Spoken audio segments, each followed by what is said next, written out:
The company also announced a 50-to-1 split of its stocks. Samsung carried out such a move for the first time, citing demand from investors.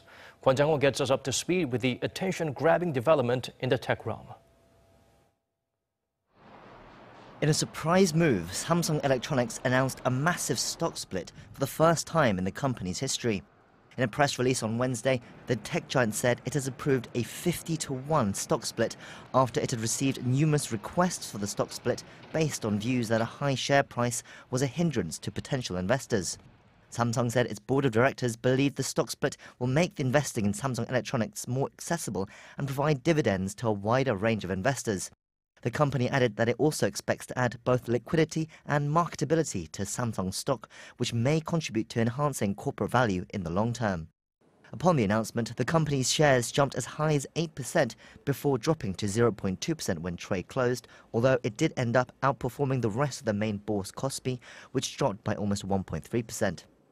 The total value of Samsung's shares is not set to change, but the price of one share, which is currently worth around $2,400, could in a few months' time, post-split, cost less than $50. The tech giant had previously rejected the possibility of such a move, but despite the value of its shares increasing by 41% last year, the about-face suggests the company might have had trouble attracting retail investors. I think the Samsung Electronics did feel a frustration in regards to that. Their market capitalization is so large relative to the Kospi index. So because of that, they think that it is undervalued because of a lot of the local investors who really did not invest in this stock. With Samsung shares taking up some 20% of the total value of the Korea's main stock exchange, investors are also bracing for broader impact on the Korean stock market. Overall, I think that it might improve the liquidity into the system and to the Samsung Electronics shares. I think in order for more investors to invest, I think they have to pay more dividend.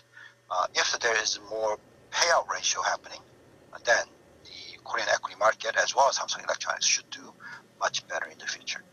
The final approval on the stock split decision will be made at the company's annual shareholders meeting in March, and it's not expected to come into force until May.